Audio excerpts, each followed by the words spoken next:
What are we doing here? And where are we gonna go? It's like we just woke up one morning and then it's welcome to the show.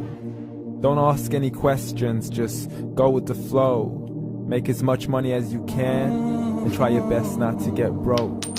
Copy everything you see on the TV, from the hairstyles to the clothes, and don't think too often, just do exactly as you're told. And if you ever get confused, then just turn towards the alcohol.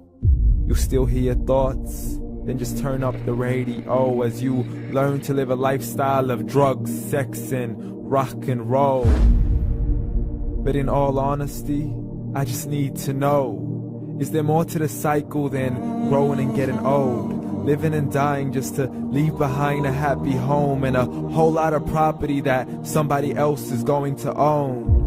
I just really need to know before the casket's closed, 'cause I'm not willing to gamble with my soul, nor am I ready to take any chances. These are just simple life questions and I'm just searching for some answers. Like, what are we doing here? And what is our purpose? How did we get here, and who made us so perfect? And what happens once we go, or is this world all really worth it? Questions we don't answer because apparently we don't really have to. There's no purpose to this life and our existence is merely natural. Then in that case, please let me ask you, did you create yourself, or was it somebody else who had fashioned you? 'Cause you're a being that's impeccable, faultless and unparalleled. You're a product of supreme intelligence and I'm merely being rational. For there isn't a camera on this earth that can come close to the human eye, nor a computer that can compete alongside the human mind. And if the whole world was to come together, we wouldn't be able to create a single fly. So many signs, yet we still deny. As science tries to justify that all this could come from none, when it's a simple sum. 0 plus 0 plus 0 cannot possibly ever give you 1. So from where did all this order come? For everything has its origins, a maker, a creator of its own. I mean, the only reason you're watching this video is because somebody had to press upload. So we can believe in the Big Bang, but I'd rather believe in He who caused it to explode. Allah, the creator of everything along with every single soul. The ever-living, the master, the only one who is in control. Unlike his creation, beyond our imagination. And no, he's not a man, nor does he have any partners in association. He's on his own. And no, he did not ever leave us alone.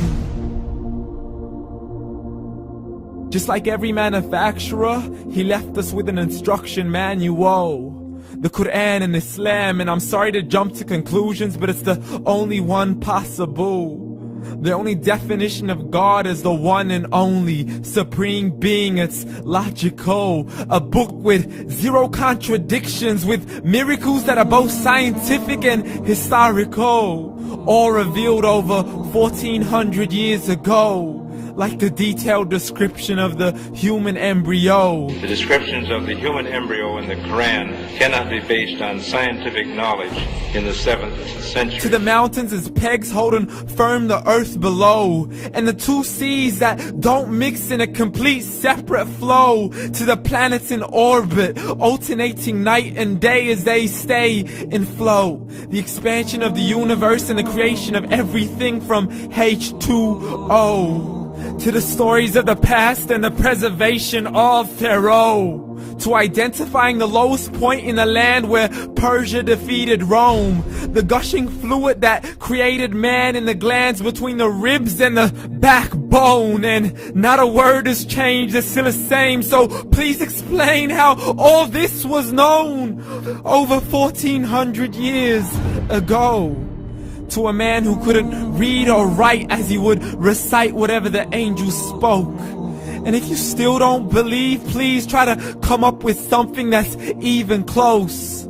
But you can't, so we took God as a mockery and his messengers as a joke. Muhammad could not read or write. How's somebody who can't read or write gonna start a religion? Dismissed his scriptures as legends and tales of the ancient folk, as we live life according to our whims, desires, and hopes. saying this life is the only home we will ever know. We will live then die, then simply turn to bones. YOLO! Correction, after the grass dies, the rain arrives and it regrows, and Allah promises to do the same thing to your very soul and bring you back from your very fingertips to your toes, as the all-seeing supreme being watches us so close, and we are surely being tested in our wealth, our health, and our self, and everything that we've been blessed with. So believe, for we will surely be resurrected and be brought back to our Lord and account for every single deed, as He hands us our books and orders us to read. From the bad to the good and everything in between. You yourself are sufficient for your own accountability, so don't be mad at me. You are the one who thought He wouldn't come back to me. I gave you a whole life long to search after me, but you were busy in all that which was temporary. So read, and glad tidings to all those who believed. And if you disbelieve, read. And don't let that day be the first day you find out what your life really means. Read.